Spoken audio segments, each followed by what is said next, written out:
Hello aspirants, आज हम UPSC PYQs देखेंगे फॉर मॉडर्न हिस्ट्री। आज के कौन से टॉपिक्स के हम पीवाईक्यू देखेंगे? आज का टॉपिक है हमारा पीजेंट्स ट्राइबल रिवोल्ट। ठीक है, काफ़ी सारे पीजेंट्स और ट्राइबल रिवोल्ट हुए बिफोर एंड आफ्टर 1857, दोनों टाइम पे हुए, तो उनके हम कुछ यूपीएससी पीवाईक्यूज देखेंगे, जिसमें हम हमारा फर्स्ट पीवाईक्यू है after the Santhal uprising subsidized what was were the measures taken by the colonial government। ठीक है, जिसमें फर्स्ट स्टेटमेंट है हमारा the territories called Santhal Parganas were created. It became illegal for a Santhal to transfer land to a non Santhal. तो जो संथल जो uprising थी उसमें ये सारी चीज़ें हुई थी कि नहीं हुई थी, ये यूपीएससी 2018 में पूछा गया क्वेश्चन है। तो ये बात दोनों सही है कि संथल का जो था उसको संथल प्रांगण में क्रिएट कर दिया गया था, और जो संथल ट्राइबल थी उसको नॉन संथल्स को लैंड ट्रांसफर करना इलीगल बता दिया गया था। तो both 1 and 2 statement are correct. Second question है हमारा economically one of the result of the British rule in India in the 19th century was the increase in the export of Indian handicraft।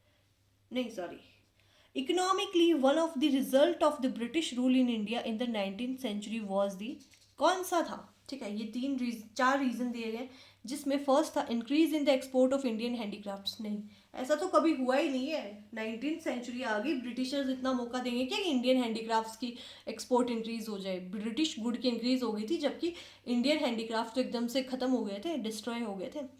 B हम देखते हैं growth in the number of Indian owned factories. भाई handicraft ruin हो गए, British goods आ रहे हैं, तो कैसे ग्रोथ होगी इंडियन फैक्ट्रीज की? कैसे ओन होगी? ब्रिटिशर्स तो एक्सप्लॉइट कर रहे थे उनको। तो ये भी नहीं है। थर्ड है commercialisation of Indian agriculture. And fourth है rapid increase in the urban population. Urban population में कहाँ से इंक्रीज होगा? तो इसका करेक्ट आंसर है commercialisation of Indian agriculture. Indian agriculture का कमर्शियलाइजेशन हो गया था, क्योंकि इंडियन एग्रीकल्चर को पीजेंट्स को फोर्स कर रहे थे ब्रिटिशर्स कि आप इंडिगो उगाओ, फोर्सफुली उनसे इंडिगो उगवा रहे थे, बहुत सारी चीज़ें कर रहे थे। इसका एक एग्जाम्पल होता है चंपारण सत्याग्रह में, जहाँ फोर्सफुली पीजेंट से इंडिगो उगवा रहे थे तीन कटिया सिस्टम लागू करके। ये क्वेश्चन यूपीएससी 2018 में पूछा गया था। नेक्स्ट क्वेश्चन है जो कि यूपीएससी 2013 में पूछा गया है। The demand for the Tebhaga peasant movement in Bengal was for, क्या डिमांड थी उसकी? The reduction of the share of the landlords from one half of the crop to the one third.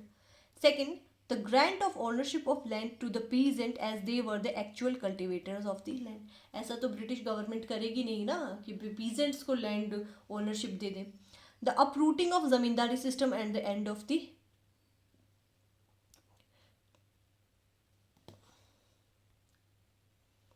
D writing off all peasants debt. नहीं, writing off the all peasant debt नहीं, नहीं, peasants के सारे date थोड़ी माफ करेगी।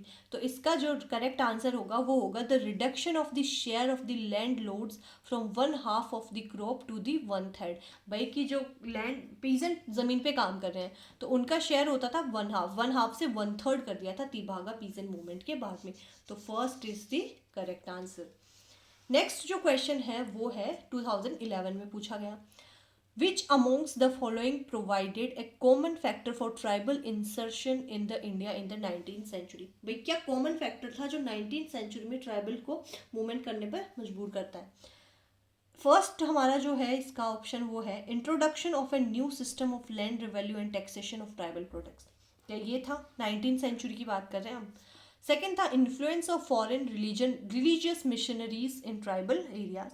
Third, rise of a large number of money lenders, traders and revenue farmers as a middle man in the tribal areas. Fourth था the complete disruption of old agrarian order to the tribal communities.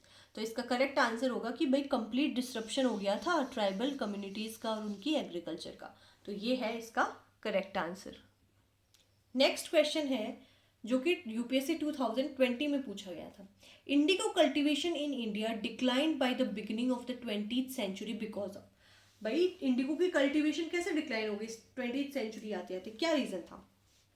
Peasant resistance to the oppressive conduct of planters.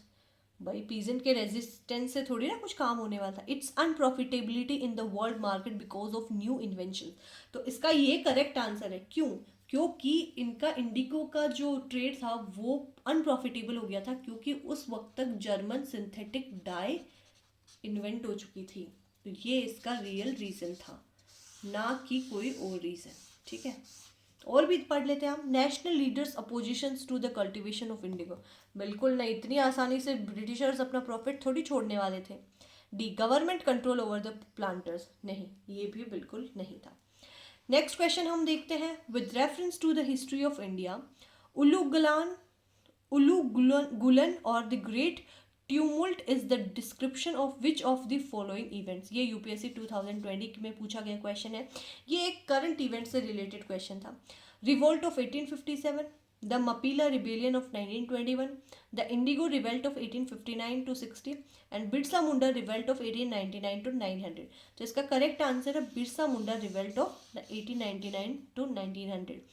With reference to the Indian history of India, उलूगलन और the great tumult is the description of which of the following events. तो ये जो बिरसा मुंडा का revolt है उसके लिए उलूगलाम नाम का यूज किया जाता है। अगर आपको यूपीएससी के और भी मॉडर्न हिस्ट्री के या किसी भी और पीवाईक्यूज देखने हैं तो आप मॉडर्न हिस्ट्री यूपीएससी पीवाईक्यू की प्लेलिस्ट में जाकर देख सकते हैं। उसका लिंक भी आपको डिस्क्रिप्शन में मिल जाएगा। अगर आप इन पीवाईक्यूज को सॉल्व करना चाहते हैं तो मेरे मॉडर्न हिस्ट्री के लेक्चर्स भी देख सकते हैं। उसकी प्लेलिस्ट का लिंक भी आपको डिस्क्रिप्शन में मिल जाएगा। अगर आपको वीडियो हेल्पफुल लगा हो तो चैनल को सब्सक्राइब ज़रूर करें।